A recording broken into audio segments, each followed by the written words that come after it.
Mukhang malalim ang iniisip mo, Mayor. May problema ba tayo? Nakita mo ba yung dalagang apo ng matandang si Anita? Ang ganda at ang lusog ng katawan, di ba? Yun sinasabi ko na nga ba hindi talaga makakaligtas sa mga mata mo yung sariwang dalaga na yun. Siyempre naman, napansin ko rin. Ano naman ang balak mo ngayon, Mayor? Taon 1900, Quezon. Araw ng Sabado, maaga pa lamang abala na ang binatang si Mayok sa paghahanda para sa pagpunta sa kanilang parokya. Isa kasi siyang tapat na sakristan doon mula pa nung siya ay 15 taong gulang pa lamang hanggang sa edad na 18 taon. Napansin yon ng kanyang lola Anita kaya tinanong siya ng matanda. Mukhang maaga yata ang lakad mo ngayon, apo Sa simbahan na naman ba ang punta mo? Opo, Lola. May gaganaping kasal po kasi mamayang 3:00 ng hapon, kaya maaga pa lang dapat nandun na kami. Marami pa kasing gagawin at aaskasuhin. Pasensya na nga po pala kayo kung hindi ko nasabi sa inyong tungkol dito kagabi, Lola. Tulog ka na kasi nung sinilip kita sa kwarto Ay nako, ito talagang batang to, Ayos lamang yon. Masaya nga ako dahil sa mabuting gawain mo ginugugol ang mga libreng oras mo. Hindi tulad ng mga kabataan ngayon na kung ano-ano na lang ang inaatupag. Siya, sige na, mag-iingat ka, ha? Ikumusta mo na lamang ako kina Padre Marcial at Mayor Lucio. Makakarating po sa kanilang pangungumusta nyo, Lola. Nang marinig ng bunso niyang kapatid na si Donna ang usapan nila ng kanyang lola, ay agad yung lumabas mula sa kanyang kwarto. Mag-iingat ka, kuya, ha? Sigurado gabi ka na naman ulit makakauwi niyan mamaya. Hihintayin kita dito. Kayo ni Lola. Huwag ka mag-alala, Donna, apo. Pagkaubos ng paninda kong isda ay uuwi na rin ako kaagad dahil alam kong wala kang kasama rito. Sasabihin ko na lang sa kapitbahay nating si Mina na silip-silipin ka. Ayos naman po ako dito, Lola. Huwag po kayo mag-alala. 18 years old na po ako, kaya alam ko na mga dapat kong gawin dito sa bahay. Isa pa, sanay naman na po akong palaging naiiwang mag-isa dito. Basta, Donna, huwag kang magpapapasok ng hindi natin kilala, ha? Huwag ka rin sasama sa mga kaibigan mo kapag niyaya ka nila sa malayong lugar. Oo naman, kuya. Mas gusto ko lang din dito sa bahay. Maglilinis na lang ako ng mga kailangang linisin at ayusin. Makakapanood pa ako ng TV. Ay siya, sige. Halina kayo't sabay-sabay na tayong kumain ng almusal bago pa lumamig yung sinangag na niluto ko. Mayok, kumain ka muna bago ka umalis. Mabuti na yung may laman ng sikmura mo bago ka sumabak sa mga gawain doon. Sabay-sabay na silang nagtungo sa hapagkainan para pagsaluhan ang simpleng almusal. Matapos yun, magkasunod nang umalis sina Mayok at Lola Anita. Tanging pagtitinda lamang ng isda sa palengke ang kabuhayan ng matanda, kaya araw-araw siyang umaalis ng bahay. Bukod naman sa pagiging sakristan ay nagtatrabaho rin sa talipapa ang binatang si Mayok, kaya madalas mag-isa lamang naiiwan sa kanilang bahay ang dalagang si Donna. Nang mag-isa na lang ay hindi maiwasang malungkot ng dalaga habang hawak ang larawan ng kanilang mga magulang at tinitingnan yun. Tay, Nay, sana nandito pa rin kayo hanggang ngayon. Sana hindi ako mag-isa rito sa bahay palagi. Siguro, nakapagpatuloy ako sa pag-aaral sa sekundarya at sigurado ako na nakapagtapos na sa kolehiyo si Kuya Mayok kung nandito lang kayo. Kapwa ulila na ang magkapatid dahil magkasunod na namatay ang kanilang mga magulang. Dala ng sakit, 6 na taon na ang nakalilipas. Ang lolo naman nila na asawa ng kanilang lola Anita ay hindi na nila nakagisnan dahil matagal na rin daw yung pumanaw. Kaya simula noon, tanging ang matandang babae na lamang ang nagtaguyod at nagpalaki sa dalawa. Samantala, sa simbahan, habang abala si Mayok sa mga gawain ay lumapit sa kanya ang sakristan mayor na si Lucio at galit na sinita ang binata. Hanggang ngayon yan pala nga nagagawa mo, Mayok. Anong oras na oh? Hoy, makupad na kutong lupa. Ipapaalala ko lang sa'yo. Kasal ang gaganapin mamaya, hindi lamay para abutin ka ng gabi dyan sa trabaho mo. Pasensya na po, Mayor. Sinisiguro ko lang po na tama ang pagkakasalansan nitong mga kandila para hindi magkahalo-halo. Patapos na rin po ako dito. Kahit kailan talaga galaw inutil ka. Simpleng gawain lang, inaabot ka pa ng siyam-siyam. Bilisan mo na rin at marami pa akong ipapagawa sa isa loob ng quarters.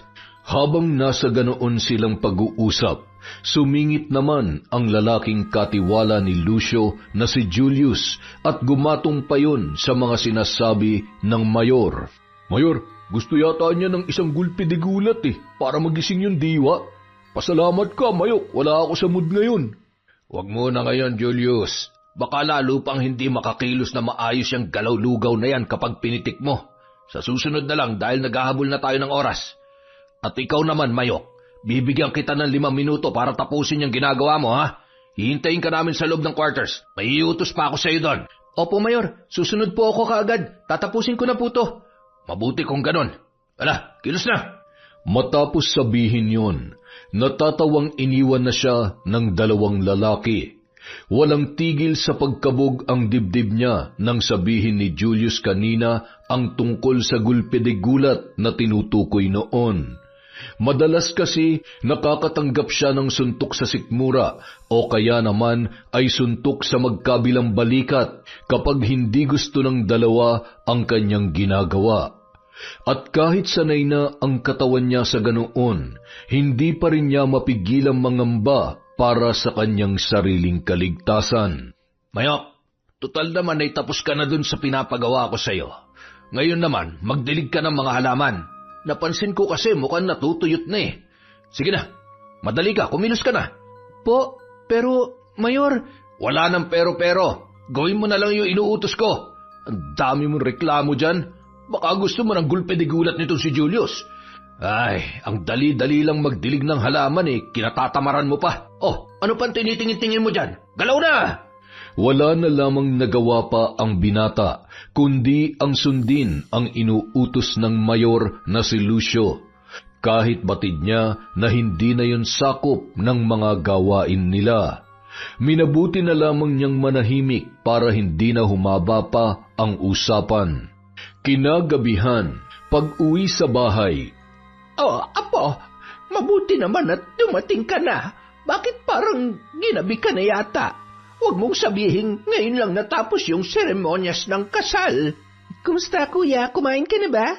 Hindi pa kami kumakain ni Lola. Hinihintay ka kasi namin Napalunok na lamang ang binata at nagdadalawang isip kung sasabihin ba niya sa matanda at sa kanyang kapatid ang mga nangyari.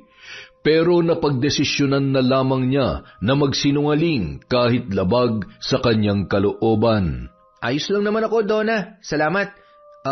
Marami po kasi kaming iniligpit sa simbahan, Lola Tsaka nagpa-meeting si Padre Marcial kaya gabi na po kaming natapos. Teka, bakit para yatang mukhang pagod na pagod ka at basang-basa ng pawis yan likod mo, Mayok? Baka naman masyado kang nagpapagod doon at halos lahat ng trabaho ikaw na lamang ang gumagawa. Marami naman kayo sa Kristan doon, hindi ba? Hindi po, Lola. Opo, marami po kami ron at tulong-tulong po kami sa mga gawain. Pinagpawisan lang po ako sa paglalakad pa uwi. Pero wag po kayo mag-alala, ayos lang po ako. Kung gusto mo, Kuya, isama mo ako ron minsan. Malay mo makatulong ako sa mga ginagawa nyo para maaga kang makauwi. Ay, nako, Donna. Huwag mo nang subukang sumama sa akin dahil marami talagang gawain sa simbahan. Mapapagod ka lang. Isa pa, bawal ka ron kasi hindi ka naman sa Kristan kagaya namin. Basta mga apo, tandaan ninyo ang palagi kong sinasabi sa inyo, huwag na huwag kayong papayag na api-apihin at abusuhin ng mga tao. Lalo na kung sasaktan kayo, walang sino man ang may karapatan na manakit sa inyo, lalo pat kung hindi naman natin sila kadugo. Kapag may gumawa nun sa inyo, sabihin nyo kaagad sa akin at hindi ako magdadalawang isip na gantihan sila sa pinakamasakit na paraan na alam ko. Nakadama ng kaba ang binata sa sinabing yon ng kanilang lola. Batid niya kung ano ang tinutukoy noon. Bata pa lamang siya, alam na ng buong angkan nila na may taglay na kakayahan ang matanda tungkol sa itim na karunungan, partikular na sa pambabarang. Ngunit itinigil yon ng kanilang lola simula nang pumasok siya sa pagiging sakristan sa edad na 15 taong gulang pa lamang. Kinabukasan, araw ng linggo, dahil sa matinding pagod ay nagkasakit si Mayok at hindi nakapunta sa simbahan para makapaglingkod sa oras ng misa. Mas mabuti pang magpahinga ka na lang muna rito sa bahay, Mayok, at samahan mo na lamang ang kapatid mo. Paminsan-minsan hindi masamang ipahinga ang katawan, lalo pa kung hindi mo na kayang kumilos. Dadaan na lamang ako sa simbahan ngayon at ipapaalam ko kay Mayor Lucio na may trangkaso ka kaya hindi ka nakapunta. Wag na po, Lola. Baka po mamaya lang ayos na ang pakiramdam ko. At kapag kaya ko na, pipilitin ko na lang po makadalo sa misa sa hapon. Sus Mariosep ka naman, bata ka, oo. Makinig ka naman sa akin kahit ngayon lang, Mayok. Papatayin mo ba yung sarili mo? Ikaw na rin na nagsabi na marami naman kayo sa Kristan doon at may ibang mga kasamahan ka pa na pupwedeng kumilos. Kuya, hindi naman sa nakikialam ako pero tama naman si Lola. Magpahinga ka na lang muna dito sa bahay at magpagaling. Makakapaghintay naman yung mga gawain mo sa simbahan. Pero yung kalusugan mo, hindi na yun may babalik kapag tuluyan ng bumigay ang katawan mo. Tsaka para naman may makasama ako ngayon dito. Napatango na lamang ang binata at hindi na nagsalita pa matapos marinig yon. Naisip niya na tama rin naman ang dalawa sa kanilang mga sinabi. Bukod doon, ramdam din talaga niya na kailangan niya muna ng pahinga dahil kasalukuyan siyang inaapoy ng lagnat at umiikot ang kanyang paningin dala ng pagkahilo. Kinagabihan, habang nagpapahinga si Mayok sa kwarto at magkatulong naman sina Donna at Lola Anita sa pagtatahip ng bigas sa sala, biglang dumating ang sakristan mayor na si Lucio. Kasama noon ang kanyang kanang kamay na si Julius. Nakangiti ang mayor na bumati sa kanila. Magandang gabi ho sa inyo, Lola Anita. Ay, kayo po pala, Mayor Lucio. Hali kayo, tuloy po kayo. Ay, hindi na po kami papasok, Lola. Bibisitahin lamang sana namin si Mayok at kukumustahin kung bakit hindi siya nakapaglingkod buong maghapon doon sa simbahan. Ayos lang po ba ang apo ninyo? Ay nako, yun nga po, Mayor. Dadaan nga sana ako roon sa parokya kanina para ipaalam sa inyo na may trangkaso ang apo ko, kaya hindi nakapunta. Kaya lamang nawala na sa isip ko dahil nagmamadali na akong pumunta sa pwesto sa palengke. Pinagpapahinga ko muna siya hanggang sa gumaling. Gusto niyo po ba siyang makausap? Sasagot pa sanang muli ang mayor, ngunit nakita niyang dumungaw ang dalagang si Donna sa pintuan para makiusisa kung sino ang kanilang bisita. At nang makilala sila ng dalaga ay masaya silang binati noon. Magandang gabi po sa inyo, Mayor Lucio at Mayor Julius. Magandang gabi rin naman sa iyo, Donna. Hindi pa ako sakristan, Mayor. Pero malay natin kung loloobin ng Diyos, baka sa susunod na taon pwede na. Sa ngayon, Kuya Julius na lang munang itawag mo sa akin. Ay, teka, ito na ho ba yung apo ninyong si Donna? Abay, tingnan mo nga naman, Ang tagal ko na palang hindi nakakabisita sa mga bahay ng kababaryo natin. Dalagang-dalaga ka na pala, Donna, at ubod pa ng ganda. Ilang taong ka na ngayon? Ay, maraming salamat po, Mayor Lucio. 18 na po ako. Kaka-18 ko lamang po. Matapos sumagot ng dalaga, dahan-dahan nagkatinginan ang dalawang lalaki na tila may nais ipakahulugan. Ngunit muling nabaling ang atensyon nila nang magsalita si Lola Anita. Sigurado po ba kayong hindi na kayo papasok? Baka po lamukin na kayo riyan sa labas. Ay, hindi na po, Lola Anita. Ang totoo niyan papaalis na rin kami. Kinumusta lang po namin at inalam namin kung ano nangyari kay Mayok kung bakit hindi nagpakita buong maghapon. Sige ho, sabihin niyo na lang ho sa kanya na puntahan agad kami sa simbahan kapag magaling na siya. Matapos yon, nagpaalam na ang dalawa. Magiliw silang kinawayan ng matanda at ng dalaga na si Donna. Ilang sandali pa, sinara na nila ang bahay. Sakto naman na lumabas ng kwarto noon ang binatang si Mayok. Naku, pasensya ka na, Mayok. Apo, nakalimutan ko palang dumaan sa simbahan kanina bago pumunta sa palengke. Hindi ko tuloy nasabi kina Mayor Lucio na may trangkaso ka. Naistorbo pa tuloy sila at nagsadya pa rito. Ayos lang po yun, Lola. Maganda nga po yun nang makabisita naman sila sa atin. Narinig ko naman po yung usapan nyo kanina, kaya lang hindi ko talaga kayang tumayo para harapin sila. Nakalis na sila, kuya. Ang babait pala nilang dalawa, no? Ngayon ko lang kasi ulit sila nakita eh. Pero kilala ko yung isa doon, si Kuya Julius. Di ba asawa siya ni Ate Lerma, yung taga-kabilang barangay? Oo, siya nga yun. Anong sabi mo? Mabait? Ewan ko lang pero siguro. Baka, hindi ako sigurado eh. Sa sinabing yun ni Mayok, nagtaka ang matanda. Napakunot noo yun na tila naguguluhan na napatanong sa kanya. Anong ibig mong sabihin, Apo? Mukhang mababait naman talaga yung dalawang yon, hindi ba?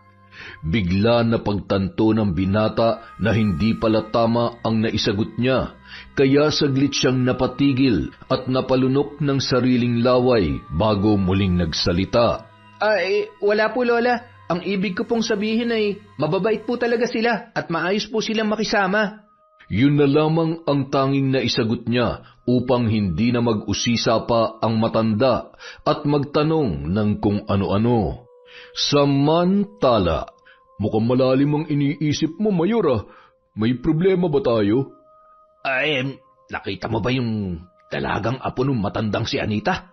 Ang ganda at ang lusog ng katawan, di ba? Yun sinasabi ko na nga ba hindi talaga makakaligtas sa mga mata mo yung sariwang dalaga na yun. Siyempre naman, napansin ko rin.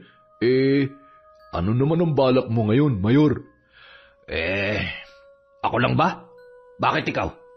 Hindi ka ba sasama? Ayaw mo bang makarating din sa langit? Mayor naman, alam mo naman kung nasan ka dun din ako. Kung anong plano mo, siyempre sasama ako sa'yo. Teka, kailan mo ba balak at paano naman natin gagawin yun? Huwag kang masyadong maingay. Baka may makarinig sa atin. Makinig ka. Di ba nabanggit ng matanda na may pwesto siya sa palengke? Ibig sabihin, araw-araw siyang nandoon. Tapos, ito namang tulig na si Mayok, palagi ring wala sa kanila. Kasi kung hindi nandun sa palengke at nagkakargador, nandito naman yun sa simbahan. Kaya malamang, palaging mag-isa lang doon si Donna. Oo nga Ang talino mo talaga sa part na yan, Mayor. Paano kung isinasama pala ng matandang yun yung apo niya sa palengke para gawing katulong? Yan ang aalamin natin kay Mayok pag gumaling siya at bumalik na dito. Ang galing mo talaga, Mayor. Kaya hindi na ako magtataka kung bakit ikaw ang napili ni Padre Marcial para maging mayor dito Siyempre naman. Ako pa ba? Basta, mangakukan tayong dalawa lang ang makakaalam nito, ha? Huwag kang magpapahalata sa misis mo na may plano tayong gagawin. Huwag kang gagaya dun kay Mayok na patanga-tanga. Naintindihan mo? Ariglado, boss. Ay, Mayor pala. Alam ko nang gagawin pagdating sa mga bagay na yan. Makalipas ang ilang araw, naging maayos na ang lagay ni Mayok, kaya muli na siyang nakabalik sa simbahan para ipaalam sa Mayor na pwede na ulit siyang maglingkod at tumulong sa anumang gawain. Kaya kinausap siya noon at muling inutusan. Mabuti naman at magaling ka na, Mayok. Alam mo bang nalungkot kami ni Julius nung malaman na may sakit ka? Tama si Mayor. Ang totoo nga, dinalaw ka pa namin sa bahay niyo. Siguro naman nasabi yun sa'yo ng Lola Anita mo. Maraming salamat po sa inyo. Opo, nasabi nga po ni Lola sa akin yung tungkol sa pagbisita ninyo. Narinig ko rin kayo noon nung oras na nandun kayo sa bahay. Kaya lang po, hindi talaga ako makabangon dahil sobrang sama ng pakiramdam ko Kaya hindi ko na po kayo naharap. Ay nako, wag mo nang alalahanin yon, Mayok. Ang mahalaga ngayon, magaling ka na at makakasama ka na ulit namin dito. Hindi ba, Julius? Oy, sinabi mo pa, Mayor. Nakakamiss din pala tong si Mayok paminsan-minsan. Halos hindi makapaniwala ang binata dahil sa biglaang pagbabago na ipinapakita sa kanya ng dalawang abusadong lalaki. Nagtataka siya kung bakit sa isang iglap naging mabait at maalalahanin yon sa kanya. Ngunit hindi na lamang niya yon pinansin pa, sa halip ay ipinagdasal na lamang niya na sana ay tuloy-tuloy na ang pagiging mabuti ng dalawa. Pero alam mo, Mayok, nagtataka lang ako. Sinong kasama nung kapatid mo dun sa bahay ninyo kapag nasa palengke yung lola mo, tapos ikaw naman nandito? Katulad ngayon, pareho kayong wala sa bahay nung matanda. Sanay na po naman mag-isa sa bahay si Donna. 18 years old na rin naman po siya, kaya marunong na siyang kumilos at alam niya ng asikasuhin ang sarili niya. Bakit niyo nga po pala naitanong? Wala naman. Nag-aalala lang ako sa kanya kasi, syempre, alam mo na, iba na yung panahon ngayon. Lalo pa nga at babae siya. Bilang tapat at masugid na lingkod ng simbahan, hindi ko maiwasang mag-alala para sa kaligtasan ng kapatid mo. Salamat po, Mayor, pero ganun po talaga eh. Kailangan kasi namin kumayod ni Lola. Pero paminsan-minsan naman, sinisilip siya ng kapitbahay namin na si Ate Mina para i-check. Mabuti naman kung ganun. Siya nga pala, aalis muna kami ni Julius sandali ha. Inuutusan kasi kami ni Padre Marcial na pumunta sa bayan para kitain siya. May ipapasikaso raw siya sa amin eh. Huwag ka mag-alala, babalik din kami kaagad. Tsaka nga pala, pakilinisan mo na rin lahat yung mga upuan sa simbahan. Pakilampaso mo na rin sahig kasi masyadong madumi. Pasensya ka na kung ikaw na lang palagi ang gumagawa ng mga yan, ha? Nag-aaral pa kasi yung mga kasamahan mo at ikaw lang yung palaging bakante. Sige po, Mayor, wala pong problema. Ako na po ang bahala rito. Pakikumusta na rin po pala ako kay Padre Marcial at pakisabi, kinukumusta rin siya ni Lola Anita. Matapos yon, nagmamadali nang umalis ang dalawa. Naiwan namang mag-isa sa simbahan si Mayok at sinimulan nang gawin ang mga iniutos ng sakristang mayor. Dumaan muna ang dalawang lalaki sa bilihan ng pansit bago pumunta sa totoong lugar na kanilang pakay. Samantala, sa bahay nila Mayok. Tao po! Donna! Sino po sila? Ay, kayo po pala, Mayor Lucio at Kuya Julius. Tara po, pumasok po muna kayo. May ibibigay lang sana kami sa'yo. Eto, pansit, pinabibigay ng Kuya Mayok mo.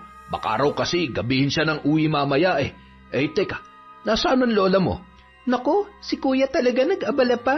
Nasa palengke na po si Lola. Maaga po kasing umaalis yun para magpunta dun sa pwesto niya para magtinda ng mga isda. Maupo muna kayo. Maraming salamat nga rin po pala dito sa pansit na dala ninyo. Naabala pa po tuloy kayo. Walang anuman, Donna. Masaya naman kami sa ginagawa namin, kaya wala kang dapat alalahanin. At saglit lang po ha, ikukuha ko lang po kayo ng tubig sa kusina.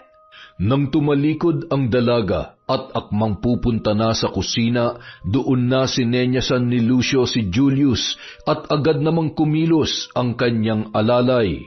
Hinawakan noon ang dalaga at tinakpan ng bibig gamit ang panyo na nilagyan nila ng kung anong kemikal. Agad na nawalan ng malay ang dalaga at mabilis rin na nailak ni Lucio ang pintuan. Sige na, itali mo na yan at ipasok mo na rin sa kwarto. Yung pangako mo sa akin, Mayor, ha? Pagkatapos mo, ako naman. Oo na, ang dami mo pang sinasabi. Bilis na't baka magising pa yan. Pabalyang inilapag ni Julius sa kama ang walang malay na katawan ni Donna. Nakatali ang dalawang kamay noon habang nakapasak sa bibig ang panyo na pilit na inilagay ng lalaki. Matapos yon, lumabas na siya at pinapasok ang mayor na si Lucio. Sa wakas, Donna, maaangkin ko na rin ang sariwa, mabango at malarosas mong katawan. Mainit-init pa, parang bagong lutong bibingka.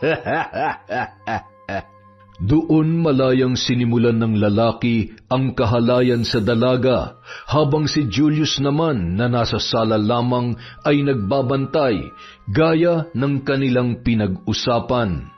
Pagsasawaan muna kita bago kita ipapasa kay Julius. Kailangan kong sulitin ang oras ko sa iyo ngayon, kapalit ng ilang taong paghihintay ko na lumaki ka at mapasakin, Donna. Halos mag-iisang oras ang lumipas bago natapos si Lucio sa kanyang ginawang pambababoy sa dalaga. Saka siya lumabas at tinawag naman ang kasamang si Julius. Ikaw naman. Bilisan mo lang at baka may makahuli sa atin dito, ha? Ayos mukhang sinulit mo talaga yung oras mo, Mayor. May itinira ka pa ba sa akin? Pambihira naman to. Tapos ngayon, mamadaliin mo ako. Anong palagay mo sa akin, manok? Pagpatong tapos agad? Titikim ka ba o uuwi na tayo? Bilisan mo na. Dami mo pang satsat eh. Oo, eto na nga eh. Alam mo naman kanina pa rin ako atat na makarating sa langit kasama yung si Donna eh. Woohoo! Eto na ako, Donna. Nagmamadali at sabik na pumasok si Julius sa kwarto kung saan naroon pa rin ang walang malay na dalaga. Pagkalipas ng halos 30 minuto ay muli yung lumabas na may malawak na ngiti sa mga labi. Solid, Mayor. Wala akong masabi. Iba talaga kapag sariwang-sariwa. Siguraduhin mo lang na wala kang naiwang anumang ebidensya sa kwarto, ha? Malilintikan ka sa akin kung hindi ka nag-ingat. Alaos na, Mayor. Clear. As in malinis ang loob. Maliban na lang sa naiwan natin dun sa loob ng katawan ni Donna. Baliw. Umalis na tayo rito at baka maabutan pa tayo ng lola niyan. Buti sana kung mapapakinabangan din natin yun makunat pa sa bele ko at amoy lupa na yun. Sabay na nagmamadaling nilisan ng dalawa ang bahay habang masayang nagtatawanan na tila ba nanalo ng pinakamalaking premyo sa isang patimpalak. Iniwan nilang mag-isa ang dalaga sa silid na yon habang walang anumang saplot sa katawan at wala pa ring malay. Kinagabihan, nang makauwi si Lola Anita ay napansin niya na tila tahimik at walang kibo ang apo niyang si Donna. Nakaupo lamang yun sa isang sulok na parabang laging nagugulat sa tuwing makakarinig ng mga kaluskos at kalabog. Donna, ayos ka lang ba, iha? Kanina ka pa walang kibo simula nang dumating ako at parang ang lungkot ng mukha mo. May problema ka ba, apo? Wala po. Gusto ko lang pong magpahinga. Sige po, papasok na po muna ako sa kwarto. Ano kayang nangyari dun sa batang yon? Bigla na lamang nagkaganoon. Ay nako, baka namimiss na naman niya ang nanay at tatay niya. Ay nako, kawawang bata. Sa kabilang banda, naghahanda na sana si Mayok noon para umuwi dahil 8:00 na ng gabi. Ngunit pinigilan siya ni Lucio. Sa halip ay may inutos pa yun sa kanya. Magandang gabi po, Mayor. Nakabalik na po pala kayo mula sa sentro. Naikumusta niyo po ba kami ni Lola kay Padre? Oy, Kutunlupa. Huwag nga kung ano-ano itinatanong mo riyan. Wala ako sa mood makipag-utuan sa iyo, ha? Ang mabuti pa, kunin mo na lang yung kaban ng pondoron sa opisina. Eto ang susi. Po, teka po, Mayor. Hindi ba bawal pakialaman yun ng walang pahintulot ni Padre Marcial at kapag wala siya rito? Ganon? Nagmamarunong ka? Ikaw na bang bagong mayor dito? Teka nga. Julius! Bakit po, Mayor? Ano po may paglilingkod ko? Manasahin mo nga yung engot na batang yan. Ayaw na naman sumunod sa inuutos ko eh. Agad namang tumalima si Julius at pinagsusuntok sa iba't ibang bahagi ng katawan si Mayok hanggang sa halos bumagsak na yon sa sahig. Tumigil lamang yon nang makitang duguan na ang bibig ng binata. Ganyan namang yayari sa iyo kapag hindi ka marunong sumunod sa mga utos ni Mayor. Naintindihan mo? Ginawa ko lang naman po kung ano yung tama. At alam po nating lahat na bawal pakialaman ng kaban ng walang pahintulot ni Padre. Ba't sumasagot ka pa, ha? Biting ka pa yata eh. Tama na yan, Julius. Mag-aaksaya lang tayo ng oras sa pulpul na yan. Ang mabuti pa, ikaw na lang ang kumuha ng kaban dun sa opisina. Etong susi. Mag-iingat ka at wag na wag ka mag-iiwan ng anumang bakas. Huwag niyo na akong paulanan ng mga katangahan niyo, ha? Tama nang itong si Mayok na lang ang nag-iisang inutil dito. Habang naglalakad pa uwi, napaisip si Mayok. Nakumpirma niya sa sarili na ang biglaang pagbabago ng pakikitungo sa kanya ng dalawa ay pawang pagkukunwari at panandalian lamang. Nang makarating sa bahay, gulat na gulat ang kanilang lola nang makita ang tila na mamagang labi ni Mayok, kaya nag-aalala yon na nagtanong sa kanya. Diyos ko, Mayok, apo, ano nangyari dyan sa labi mo? At bakit may mga pasa ka sa katawan? Bakit parang nabugbog ka? Wala po ito, Lola. Natalisod lang po ako kanina sa simbahan habang nagwawali sa sahig. Tapos tumama po ako sa kanto ng upuan. Pero ayos na po ako. Hindi naman po masakit yung sugat at mga pasa ko. Apo naman, ingatan mo naman yung sarili mo. Hindi sa lahat ng oras ay kasama niyo ako. Teka nga pala, bakit ba kasi pati ang pagwawali sa sahig ng simbahan ay ikaw pa ang gumagawa? Hindi ba may tagapaglinis naman doon? Meron naman po, Lola. Kaya lang, maaga po kasing umuwi yung tagalinis, kaya nagboluntaryo na lang po ako na ako na lang ang magwawalis. Tapos, ayun nga po, aksidente lang naman yun nangyari, Lola. Wala pong may gusto nun. At saka, okay naman na po ako. Sa susunod nga, Mayok, mag-iingat ka, ha? Sorry po, Lola. Huwag po kayong mag-alala. Mag-iingat na po ako. Ay, teka. Nasaan nga po pala si Donna? Ay, isa pa yung kapatid mo. Simula pa kanina pagdating ko wala nang kakibo-kibo. Kapag kinakausap ko, bilang lang ang salitang isinasagot sa akin. Ayun, nandun sa kwarto niya. Kausapin mo nga at baka namimiss na naman ang nanay at tatay ninyo. Sige po, Lola. Pupuntahan ko muna siya. Ayain mo na rin lumabas ng kwarto nang sabay-sabay na tayong kumain ng hapunan. Hinihintay ka talaga namin kaya hindi pa kami kumakain. Ngunit kahit sa binata, walang anumang sinasabi si Donna. Nanatili siyang tikom ang bibig at pilit na sinasabing ayos lamang siya at walang iniinda. At dahil hindi naman siya nagkukwento ng kahit na ano, ay kinumbinsi na lamang siya ng binata na lumabas ng kwarto para kumain.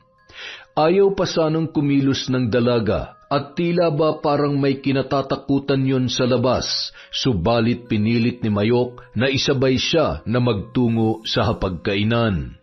Sa pagdaan ng mga araw, madalas pa rin naiiwang mag-isa sa bahay si Donna, ngunit kapag siya na lamang ang naroon, agad niyang inilalak ang pintuan at isinasara ang buong kabahayan. Maging ang kapitbahay nilang si Mina ay hindi niya rin pinagbubuksan ng pinto. Tuloy iniisip na lamang ng babae na walang tao sa kanilang bahay, kaya hindi na siya nagpupumilit pa na mapagbuksan ng pintuan.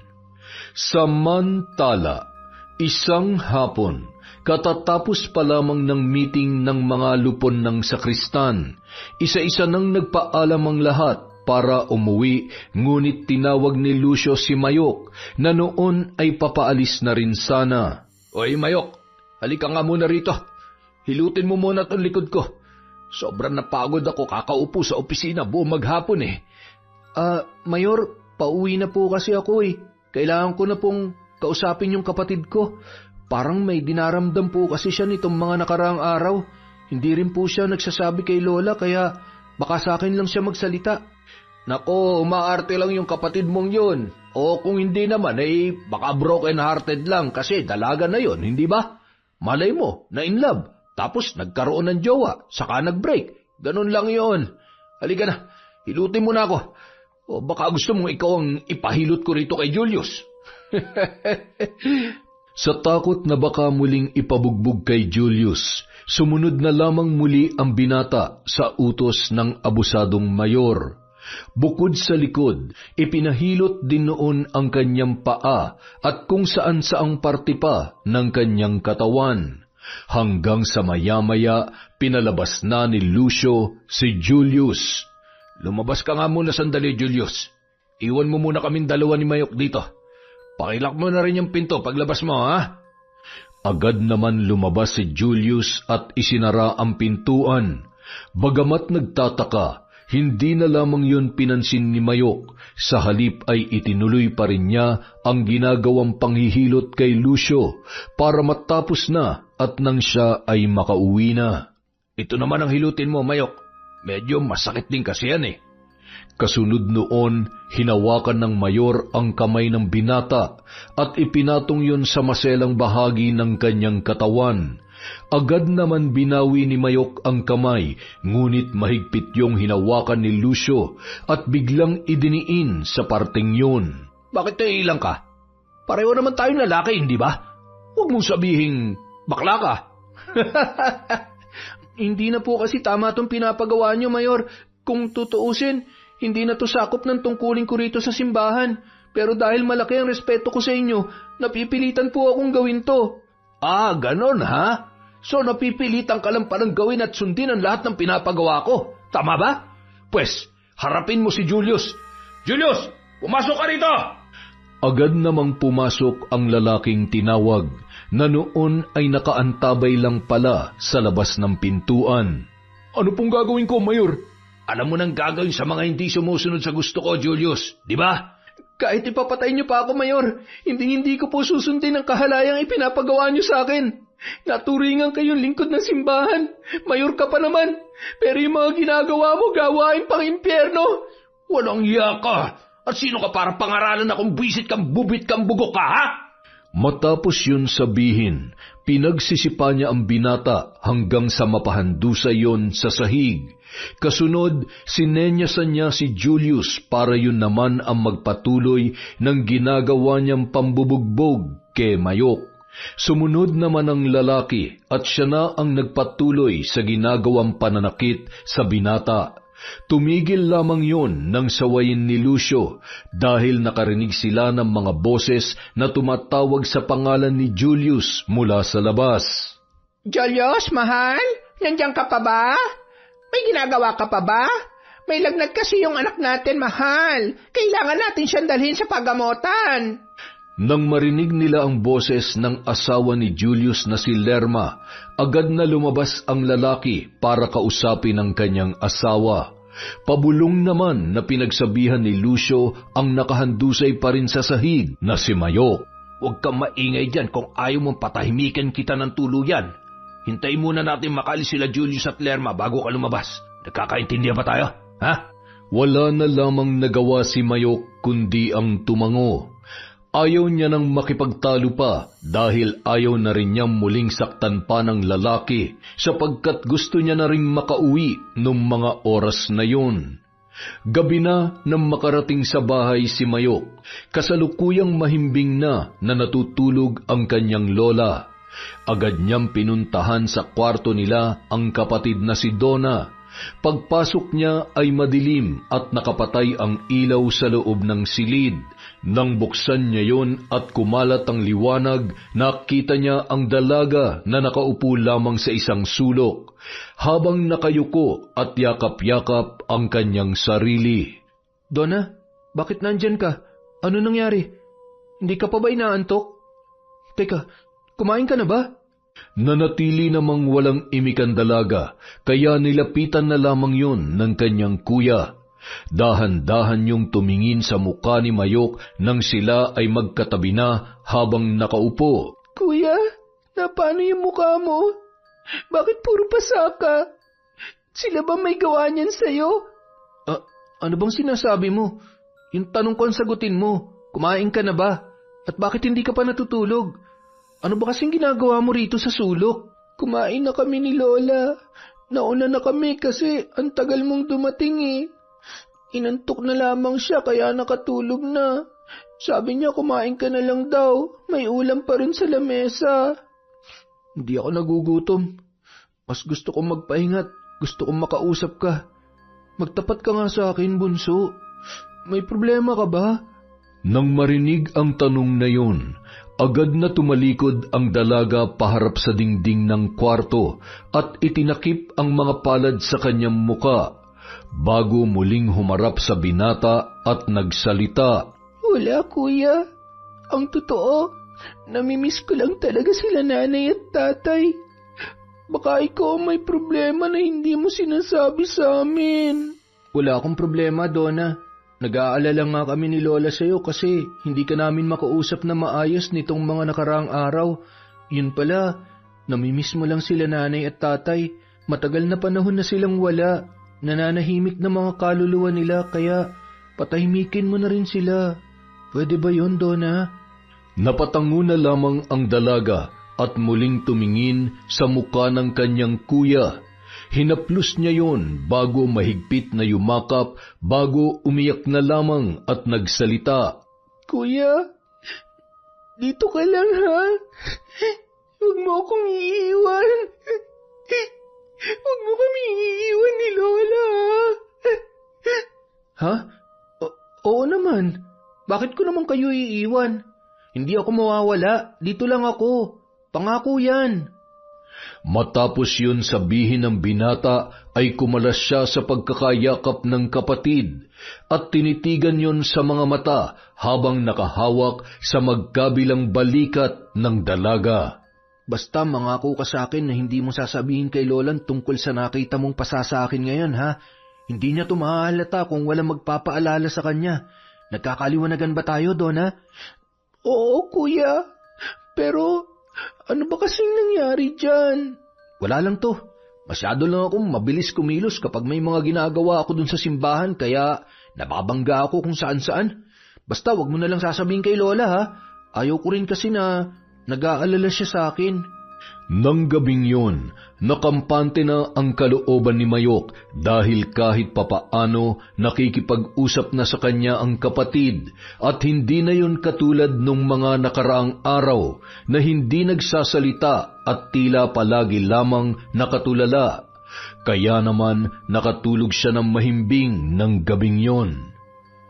Gayunpaman, maaga pa rin siyang nagising kinabukasan dahil nakatoka siyang magtrabaho sa palengke ng araw na yon. Ngunit kinagabihan, habang pauwi na siya mula sa pagtatrabaho sa palengke, isang pangyayari ang hindi niya inaasahan na makita. Teka, si Mayor Lucio itong makakasalubong ko, tsaka si Ate Lerma yung babaeng kasama niya. Pero bakit parang ang sweet nilang dalawa? Hello, Mayok. Magandang gabi sa'yo. Ang pogi mo naman ngayon kahit nalelemahid ka sa pawis. Mukha ka pa rin persado. Ay, ang ibig kong sabihin, persado sa pagbubuhat. Ganun. Magandang gabi rin po sa inyo, Ate Lerma. Palabiro po pala talaga kayo. Okay na sana kaya lang nanilimahid pala ako sa pawis. Hoy, Mayok, wala kang pagsasabihan ng nakita mo ngayon, ha? Lalong-lalo na si Julius na asawa nitong si Lerma. Naintindihan mo? Ay, opo, Mayor. Makakaasa po kayo na wala akong sino man pagsasabihan. Wala po ako nakita. Wala akong narinig. Ano ba naman yan, mahal? Ang corny naman ninyong dalawa. Halika na nga't nanginginig na tong kuweba sa gubat ko. Hayaan na lang natin yung si Mayok. Mabuti na yung nagkakalinawan tayo. Alam mo kung anong kaya kong gawin, Mayok, ha? Matapos yun sabihin, hinila na ni Lerma ang lalaki. Palihim na sinundan sila ng tingin ng binata at nakita noon na nagtungo ang dalawa sa gilid ng simbahan kung saan naroon ang opisina ng mayor na si Lucio. Diyos ko, sana po mali ang iniisip ko. Sana hindi totoong winawalang hiya ni Mayor Lucio ang tahanan ng Diyos. Patawarin mo po sila sa mga ginagawa nila, Ama. Napaantada na lamang ang binata bago kinakabahan at hinihingal na nagmamadaling muling nagpatuloy sa paglalakad hanggang sa makarating na sa kanilang bahay. Ilang araw nang hindi nagpupunta sa simbahan si Mayok dahil bukod sa abala siya sa trabaho sa palengke bilang kargador, hindi rin siya ipinapatawag ni Lucio at ng lupon para sa mga gawain. Samantala, muling bumalik sa pagiging tulala ang kapatid niyang si Donna at madalas ay nagkukulong lamang yon sa kwarto. Hindi na rin kumakain ng dalaga kaya unti-unti na yon na nangangayayat. Isang araw, kinausap na ni Mayok ang kanyang lola Anita. Hindi ko na rin po alam kung ano nangyayari sa kanya, Lola. Nung huli nag-usap kami, okay lang naman daw siya.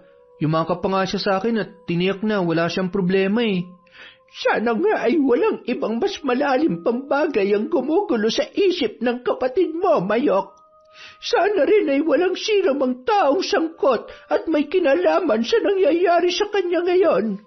Dahil kapag nalaman kong may ibang taong dahilan kung bakit siya nagkakaganyan, ako mismo makakalaban nila. Hindi ako mag-aalangang gawin muli ang masama kong gawain noon para lamang may paghiganti ang kapatid mo. Ano pong ibig niyong sabihin, Lola? Na baka may mga nang-aapi at nambubuli kay Donna kaya siya nagkakaganyan? Hindi natin masasabi, Apo. Madalas ay mag-isa lamang siyang naiiwan dito sa bahay. Malay ba natin kung may mga nakakausap siya at paulit-ulit na ipinapaalala sa kanya ang pagiging ulilang lubos ninyo sa mga magulang? Ay, ang babaw na dahilan naman po nun para magkaganyan siya, Lola. Mayok, Apo, hindi pare-pareho ang kakayanan ng isip ng bawat tao. Kung ikaw kaya mong tanggapin ang lahat ng yon kung sakaling sa iyo mangyari, pero hindi si Donna. Mahina siya, mabilis sumuko, at hindi kayang ipagtanggol ang kanyang sarili. Sa bagay, tama nga po kayo sa mga sinabi niyo, Lola. Siguro, kailangan niya lang ng laging makakausap. Sumang-ayon na lamang si Mayok sa tinuran ng kanyang lola. Ngunit sa isang sulok ng kanyang isip, batid niyang hindi lamang ang kapatid ang naglilihim sa kanila ng tunay nitong nararamdaman. Dahil siya rin mismo ay matagal nang itinatago ang kasamaang ginagawa sa kanya ni na Julius at ng sakristan mayor na si Lucio. Subalit ng mga panahong yun, isinantabi na muna niya ang tungkol sa kanyang sarili dahil mas gusto niyang unahing lutasin ang sigalot kaugnay sa mahal at kaisa-isa niyang kapatid na si Donna. Samantala, "Oh, Julius, anong meron at ang aga-agay nakalukot yung pagmumukha mo?" "Wala naman, Mayor. Nagtalo lang kami ng asawa kong si Lerma kaninang umaga bago ako nagpunta rito. Ramdam ko kasing parang meron siyang ibang lalaki." Kasalanan sa Diyos ang pakikiapi, Julius. Teka, paano ka naman nakakasiguro? May ebidensya ka ba? "May nakakita kasi sa asawa ko na may kasama lalaki noong nakaraan. Hindi naman daw niya alam kung saan sila pupunta. Basta sweet daw sila habang naglalakad at naglalambingan pa. Hindi rin namukaan nung nakakita kung sino yung lalaki." Masama rin mambintang sa kasalanan ng iba, lalo na kung hindi mo kayang patotohanan. Alam mo ang konteksyong yan, Julius, hindi ba? Baka naman gusto lang manira ng taong yun sa relasyon ninyo mag-asawa, kaya gumagawa siya ng kwento. Ang mabuti pa, kausapin mong maigi ang si Lerma. "Sa susunod na lang siguro, Mayor. Mainit pa kami ngayon eh. Hindi pa rin kasi kami nagkikibuan simula kanina matapos namin magtalo." Labis ang paghihimutok ng sakristan mayor na si Lucio nang malaman ang mga sinabi ni Julius. Naisip niya na kung ganoon ay isinumbong pala ni Mayok ang nakita noon nung gabing nagkasalubong sila habang kasama ng lalaki ang asawa ni Julius. "Malilintikan ka talaga sa akin, Mayok. Kalalaki mong tao, tsismoso ka. Buisit, buisit, buisit!" Isang araw ng Sabado, dumating sa bahay nila Mayok ang lalaking si Julius. Hinahanap noon ang binata at sinabing ipinatatawag daw siya ni Mayor Lucio. May mahalagang meeting lang daw tungkol sa misa bukas. Sumunod ka na lang sa parokya dahil hinihintay ka ni Mayor Lucio sa opisina niya. Sige po, Kuya Julius. Magpapaalam lang ako kay Lola na hindi muna ako makakapunta sa palengke ngayon. Nang makaalis ang lalaki, ay agad naman niyang kinausap ang kanyang lola para ipaalam ang tungkol sa napag-usapan nila ni Julius. "Lola, pakisabi na lang po kay Aling Gaying na hindi muna ako makakapagtrabaho sa kanya ngayon. Ipinatatawag raw po kasi kami ni Mayor Lucio para sa mahalagang meeting." Siya, sige, Apo. Ako na ang bahala magsabi kay Gaying. Ikamusta mo na lamang ako kay Mayor at kay Padre kapag nagkausap kayo. Samantala, nang makarating si Mayok sa opisina, ay wala roon ang pakay niya na si Mayor. Sa halip ay ang kanang kamay lamang nito na si Julius ang naroroon. "Nandito na po ako, Kuya Julius." "Teka, nasan po si Mayor? Bakit po wala siya rito?" "Mabuti naman at dumating ka na, Mayok. Hindi raw kayo rito mag-uusap ni Mayor. Tara dun sa likod ng simbahan. Nandun siya. Kanina pa naghihintay at inip na. Sumunod naman ang binata kay Julius upang sabay nilang puntahan ang likod ng simbahan kung saan naroon ang naghihintay na si Lucio. Mayok! Mabuti naman at dumating ka na rin sa wakas. Alam mo ba malaki ang kasalanan mo sa akin? Po, ano pong kasalanan ang sinasabi niyo, Mayor? Wala naman po ako natatandaan na masama akong nagawa sa inyo nitong mga nakaraang araw Ang tagal ko nga pong hindi nagpunta rito kasi wala kayong patawag at abiso. Nagmamaang-maang kapanlintik ka! Mayor, bakit po? Wala po akong alam sa mga sinasabi ninyo. Ikaw lang ang nakakita sa amin ng babae ko na pumasok dito sa simbahan noong nakaraan. Iniiwasan na niya ako ngayon dahil nalaman na raw ng asawa niya ang tungkol sa amin dalawa. Umamin ka nga, nagsumbong ka ba dun sa asawa? Nang makabawi mula sa sakit na naramdaman, galit na tumayo si Mayok at matigas ang boses na nagsalita habang nakatitig sa muka ni Lucio. Sige, Mayor. Tutal ako naman palagi ang masama sa paningin ninyo. Sasabihin ko na ngayon ang totoo sa mismong harapan ni Kuya Julius. Anong ibig mo sabihin, Mayok? Bakit nadawit ang pangalan ko sa usapan niyo ni Mayor? Tumahimik ka, Mayok, kung ayaw mong tuluyan kita. Subalit hindi nagpatinag ang binata, sa halip ay hinihingal siya sa galit na nagpatuloy sa pagsasalita. Kuya Julius, alam mo bang yung asawa mong si Ate Lerma ang babaeng tinutukoy nitong si Mayor? Nakita ko sila noong nakaraan. Pumasok sila dito sa simbahan. Magkakbay habang naglalambingan. Binantaan pa nga ako ni Mayor na wag daw ako magsusumbong sa'yo. Nung puntong yun, nandidilat ang mga mata na napabaling ang tingin ni Julius kay Lucio. Matapos ay sunod-sunod siyang napailing at halos hindi makapaniwala sa mga ipinagtapat ni Mayok. Maya-maya pa, si Julius naman ang nagsalita.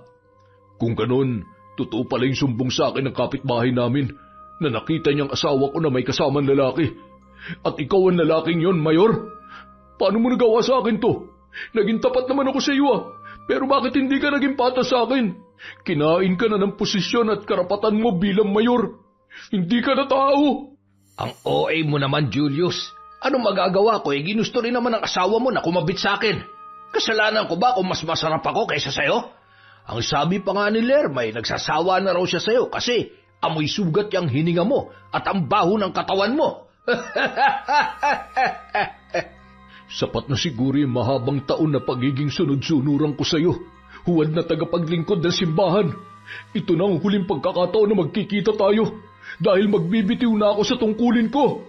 Huwag naman ganon, Julius. Baka naman pwede pa natin mapag-usapan to.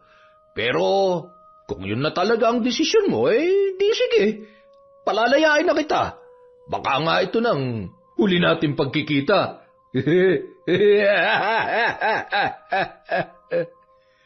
Matapos yun sabihin ng mayor ay galit na tumalikod si Julius at akmang aalis na sana, ngunit pagtalikod niya ay mabilis na dumampot si Lucio ng isang malaking tipak ng bato at malakas na ipinukpok yun sa ulo ng kanyang kanang kamay. Sinubukan pa sanang umawat ni Mayok, ngunit tinadyakan lamang siya ni Lucio at patumba siyang bumagsak sa lupa. Anong ginawa mo, Mayor? Pinatay mo si Kuya Julius? Yun ang gusto niya, hindi ba? Sabi niya kasi, huling pagkikita na raw namin to. Pinagbigyan ko lang naman siya sa hiling niya. Tsaka, huwag ka na nga marami pang sinasabi dyan. Ang mabuti pa, tulungan mo na lang akong ibaon tong mabahong katawan ng lalaking to. Magukay ka na, bilisan mo. Kunin mo yung pala doon. Dahil sa labis na takot at pagkataranta, sumunod na lamang si Mayok sa ipinapagawa sa kanya ng mayor. Natatakot siya na baka kapag hindi niya yon sinunod ay gawin din sa kanya ang ginawa noon kay Julius. At ayaw niyang mapahamak ng mga sandaling yon. Matapos nilang maibaon sa hukay ang bangkay ng lalaki, nilapitan ni Lucio ang binata at halos pabulong na kinausap yun. Hoy bata, huwag na huwag kang magtatangkang sabihin kahit kaninong tungkol sa nangyari ngayon, ha? Dahil kapag nalaman to ng iba, papatayin ko ang kapatid at ang lola mo. Nagkakaintindihan ba tayo? Opo, Mayor. Hindi ko po sasabihin kahit kanino ang nangyari. Makakaasa po kayo. Basta huwag niyo lang idamay ang kapatid ko at ang lola ko. Mabuti na'y malinaw. Alam mo kung anong kaya kong gawin, Mayok. Sige na, umuwi ka na muna at naaalibadbaran na ako sa'yo. Ayusin mo muna yung sarili mo bago pa may makakita sa'yo.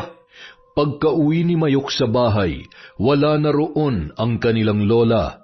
Batid niyang nasa palengke na naman yun at nagtitinda.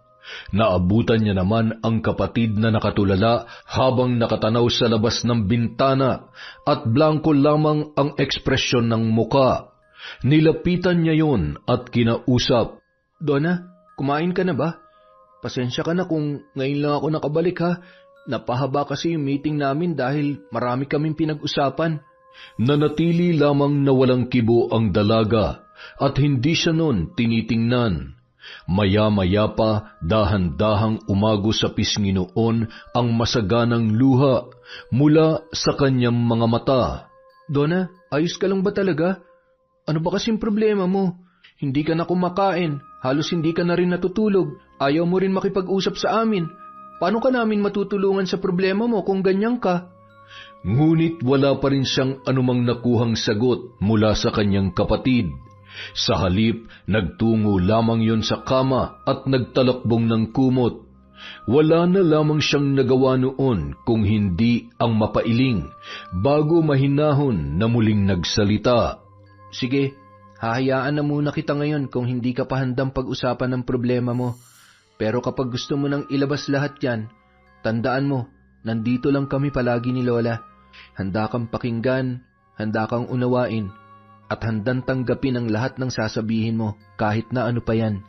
Makalipas ang ilang araw, hindi na muling ipinatawag pa ni Mayor Lucio ang sakristan na si Mayok, kaya itinuon na lamang niya ang atensyon at oras sa pagtatrabaho at sa kanyang kapatid. Ngunit isang gabi, katatapos lamang nila maghapunan noon na may biglang kumatok sa pinto ng kanilang bahay. Tao po! Nandyan po ba si Mayok? Ay, ikaw pala, Lerma. Abat, himalang napadalaw ka yata dito sa amin. Halika, tumuloy ka muna.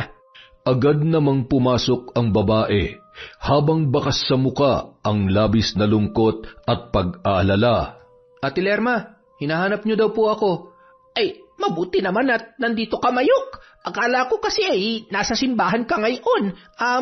Magbabaka sakali lang sana ako kung nakita mo yung asawa kong si Julius. Halos mabilaukan ang binata sa tanong ng babae at napalunok pa ng ilang beses. Bigla siyang kinabahan at hindi alam kung ano ang isasagot. Maya-maya pa, ang lola niya naman ang nagtanong. Mayok, apo, tinatanong ka ni Lerma kung nakita mo raw ba si Julius. Batang ito talaga parang lumilipad na naman ang isip. Pasensya ka na, Lerma. Baka inaantok na itong apo ko. Ay, hindi po, Ate Lerma. Ang huling kita ko po sa kanya ay nung Sabado pa po. Yun na rin yung huling pagpapatawag sa amin ni Mayor. Hindi ko na rin po siya nakita sa misa noong Linggo, Ate Lerma Ang akala ko nga po, sadyang pinagbawalan mo na siya magpunta sa parokya. Ganoon pa. Yan na rin kasi ang huling pag-uusap namin bago siya nagpunta sa simbahan. Nagtalo pa nga kami kasi...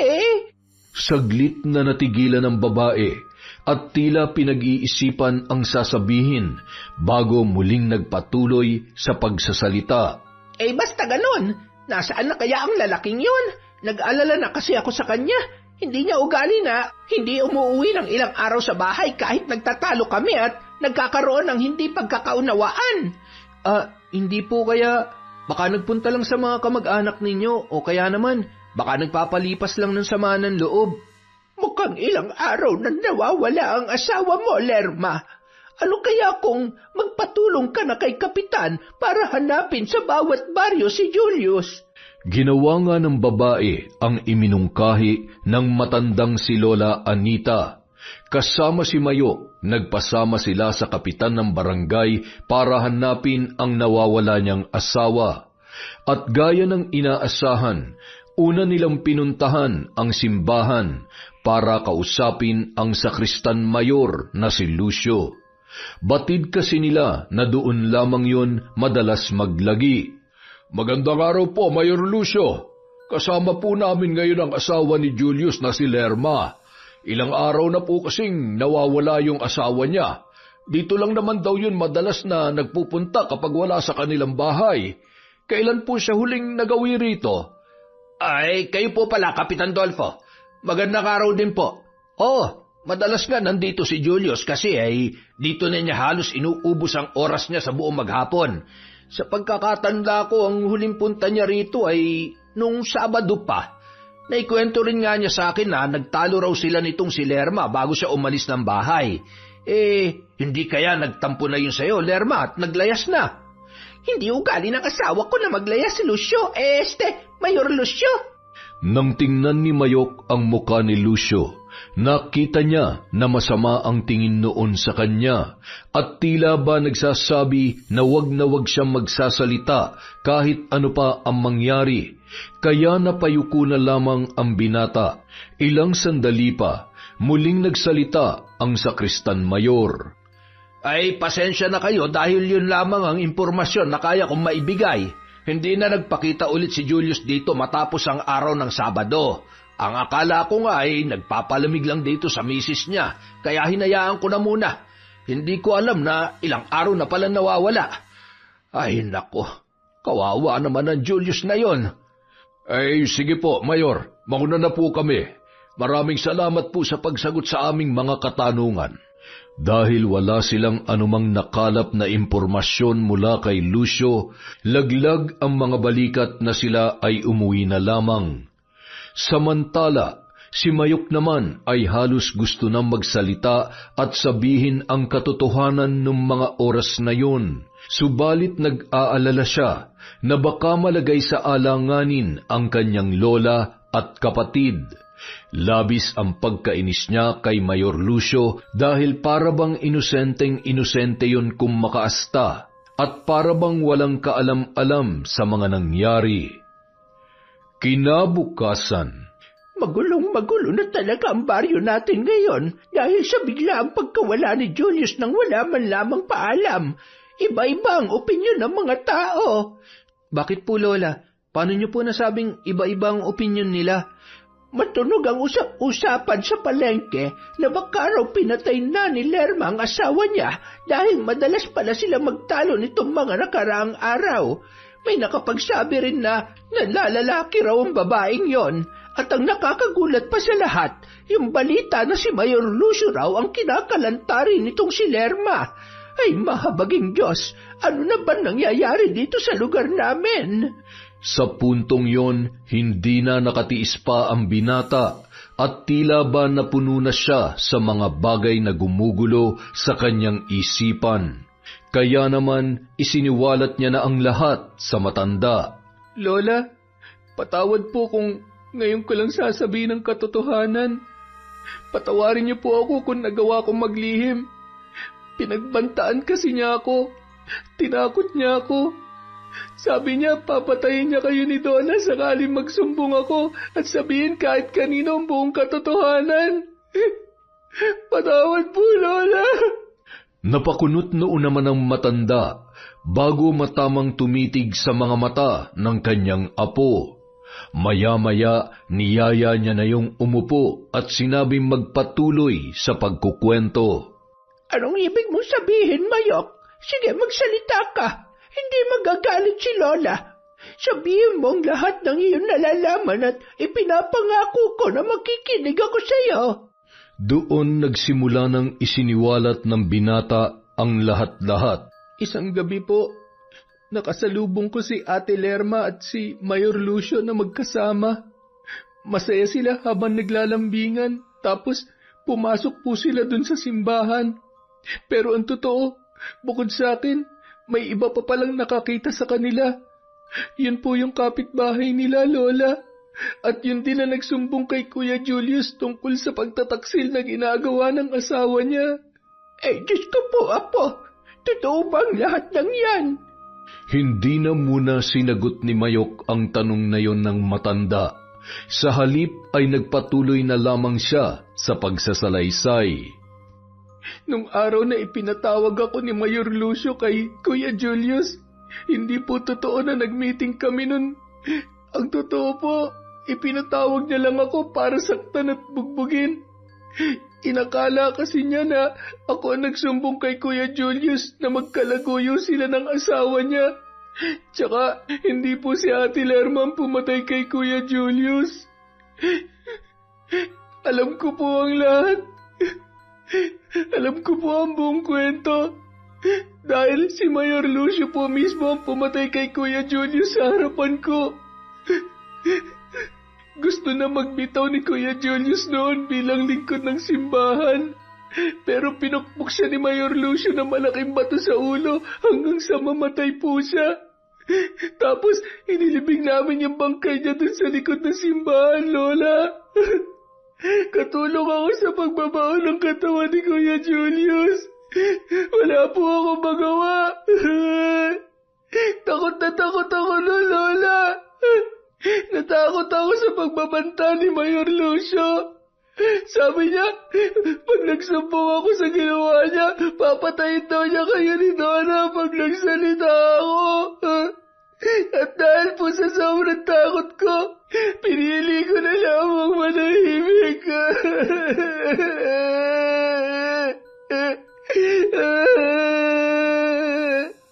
Ay, sus Mariosep, binugbog ka ni Lucio. Totoo ba yung mga sinasabi mo, Mayok? Hindi ako makapaniwala na ang taong iginagalang at kinikilala sa kanyang kabutihan ay may kakayahan palang gumawa ng ganyang kasamaan.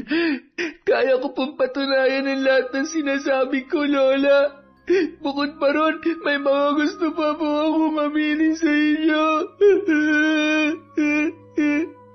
Eh, ano pang nalalaman mo bukod dyan? Sabihin mo ng lahat dahil batid kong mayroon ka pang itinatago sa akin simula pa noon, Mayok. Nung nakita niyo pong may sugat ako sa labi at may mga pasa sa katawan, hindi po totoong nadapa lang ako at tumama sa upuan. Ang totoo po, madalas ako saktan ni Kuya Julius. Pero alam ko ginagawa lamang niya yun dahil utos at pagmamanipula ni Mayor Lucio. Madalas niya ako ipabugbog at saktan pero hindi ko yan sinasabi sa inyo dahil ayaw ko mag-alala kayo at gantihan sila. Bakit? Sa palagay mo ba makataong ginagawa ng hayop na Lucyong yon? Matapos yun sabihin ng matanda, nagulat na lamang sila nang biglang lumabas mula sa kanyang silid ang dalagang si Donna. Dahan-dahan niyong lumapit sa dalawa habang umiiyak at umupo sa tabi ni Mayok saka nagsalita. Lola, Kuya Mayok, may gusto rin po sana akong ipagtapat sa inyo. Ngayon lang ako nagkaroon ng lakas ng loob na sabihin ng lahat. Natakot din po kasi ako dahil pinagbantaan ako ni Mayor Lucio na papatayin tayong lahat kapag nagsumbong ako. Lola, ginahasa po nila ako. Silang dalawa ni Kuya Julius. Mga walang iya sila. Wala silang awa.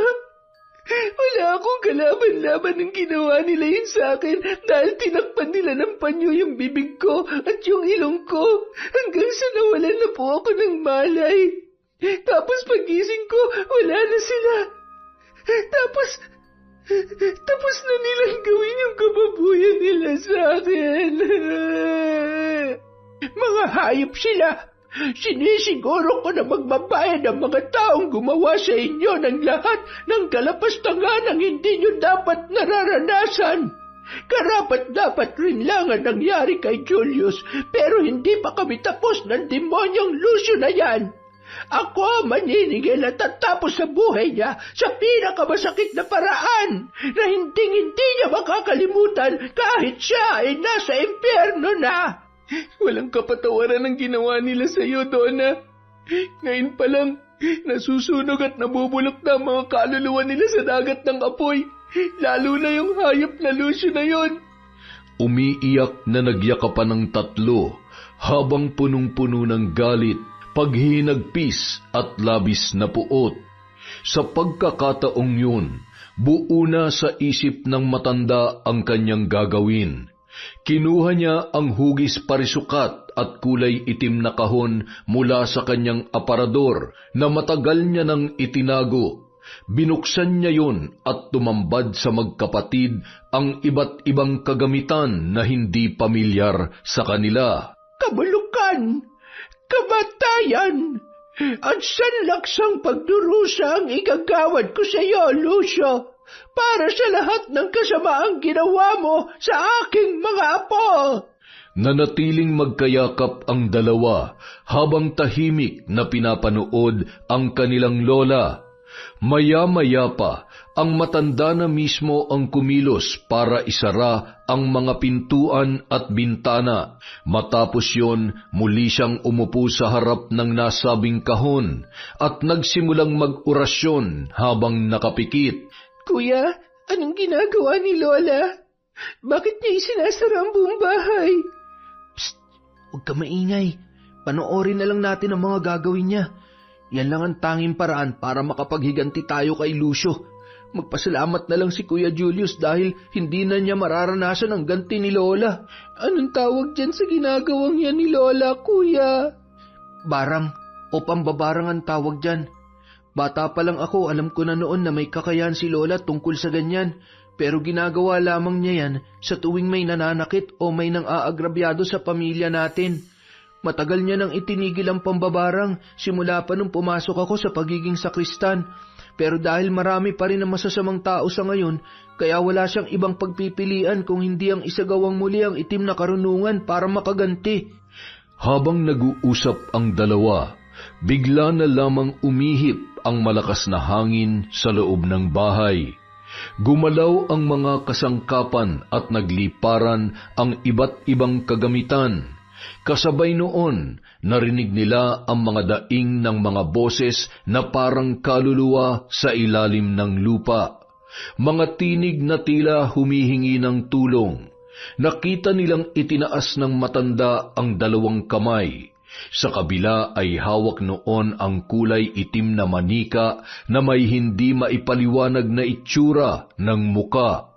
At sa kabilang kamay naman, hawak niya ang mahaba at matulis na karayom.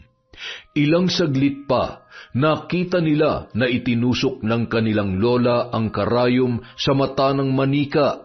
Paulit-ulit yun at sa huling pagtarak, hinayaan na lamang niya yung nakatusok sa kabilang mata ng manika. Kasunod ay kumuha naman ang matanda ng tali na animoy alambre. Itinali niya yon sa leeg ng manika at ipinulupot ng mahigpit.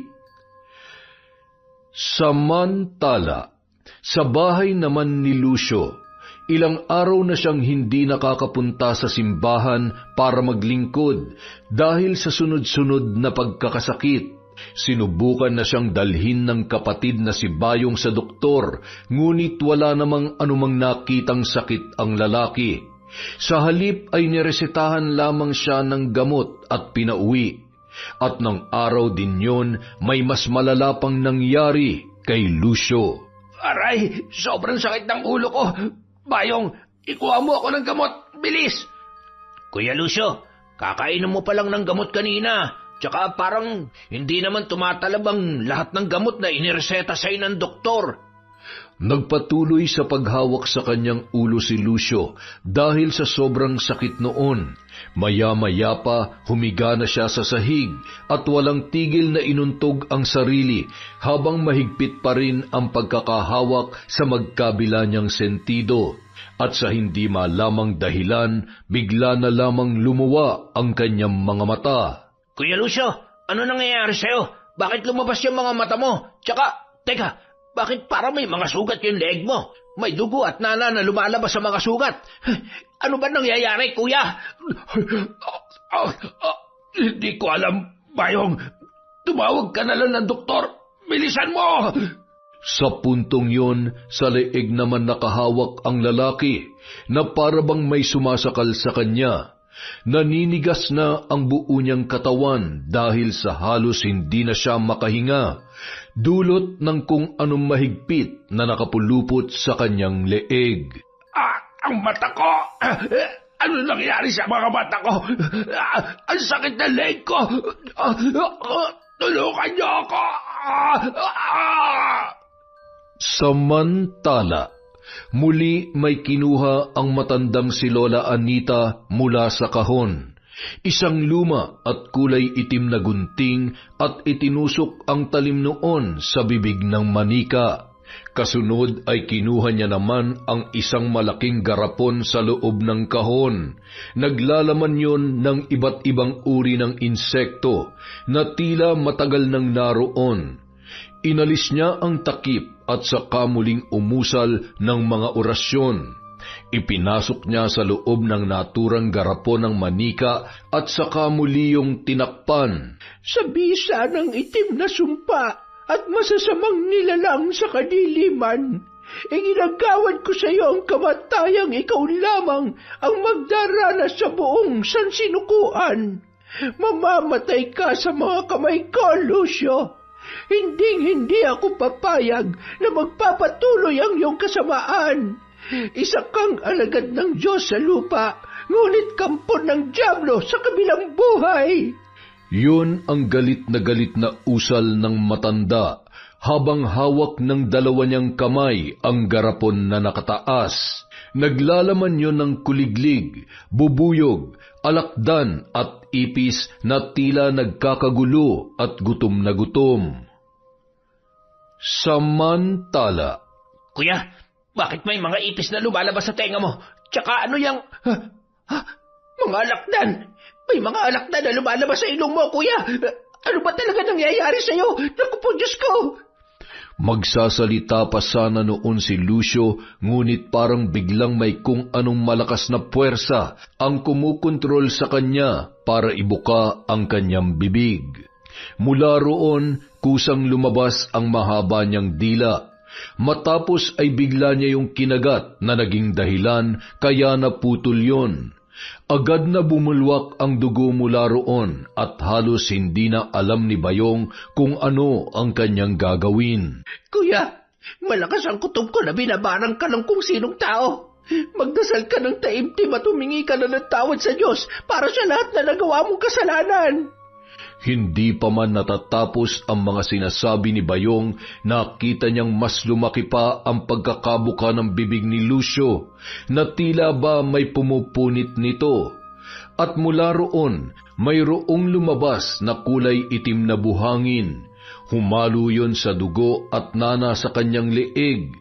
Ang mga mata niya na kanina ay nakaluwal lamang at puting-puti ay tuluyan ng nahulog at nagpagulong-gulong. Umikot ang ulo niya na parabang may kung anong pumipilipit doon. Ilang saglit pa, tuluyan ng nalagutan ng hininga ang lalaki. Kuya Lucio, ikaw lang ang nakakaalam ng mga nagawa mong kasalanan. Pero ihihingi na lang kita ng tawad sa Diyos. Patawad kung wala akong nagawa para iligtas ka. Patawarin ka rin sana ng Diyos at sana'y makarating ka sa kanyang kaharian. Samantala, tumigil na sa pag-usal ng orasyon si Lola Nita. Agad na huminto ang malakas na hangin at tila nagbalik na sa normal ang lahat. Nakangiti na muli niyang ibinalik ang hawak na garapon sa kulay itim na kahon. Matapos ay isinara niya yon at muling nilagay sa aparador kung saan niya yon kinuha kanina. Kasunod ay malawak ang ngiti na bumaling siya sa dalawang apo na kanina pa nakatanaw sa kanya. Tapos na ang laban, mga apo. Wala na si Lucio. Magkasama na sila ni Satanas ngayon sa impyerno. Nabigyan na ng katarungan ang lahat ng kasamaang ginawa niya sa inyo. Sa wakas, matatahimik na tayo. Sana nga po, Lola. Magawa ko makalimutan yung pangit na ala-ala na iniwan sa isip ko nung karanasan kong yon. At sana rin, wala nang kabataan na matulad sa akin. Ngayon nauunawaan ko na dapat pala, una palang sinabi ko na ang lahat. Dapat rin pala naging tapat ako sa inyo noon pa. Tama ka, Donna. Ako rin. Natutunan ko na hindi pala tayo dapat nagpapaalipin sa kasamaan at huwag nating hayaang maging sunod-sunuran lang tayo sa masasamang gawain. Patawad sa inyong dalawa dahil hindi ko nagawang magsabi ng katotohanan nung simula pa lang. Wala kayong dapat na ihingi ng tawad sa akin, mga apo. Wala kayong kasalanan.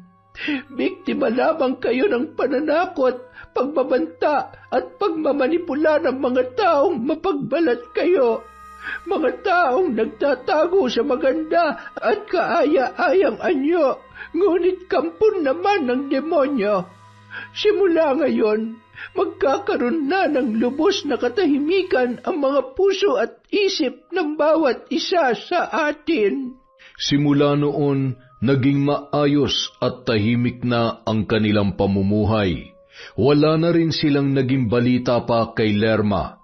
Ayon sa mga kapitbahay nito, nagpakalayo-layo na lamang ang babae dahil sa labis na kahihiyan nang kumalat ang balita sa lugar tungkol sa pagiging magkalaguyo nila ng dating sakristan mayor na si Lucio.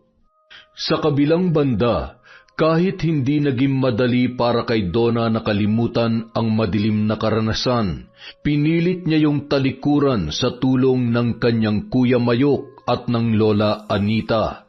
Huminto na rin sa pagiging sakristan ng binata at itinuon na lamang ang sarili sa pagtatrabaho at pagtulong sa kanyang lola at kapatid.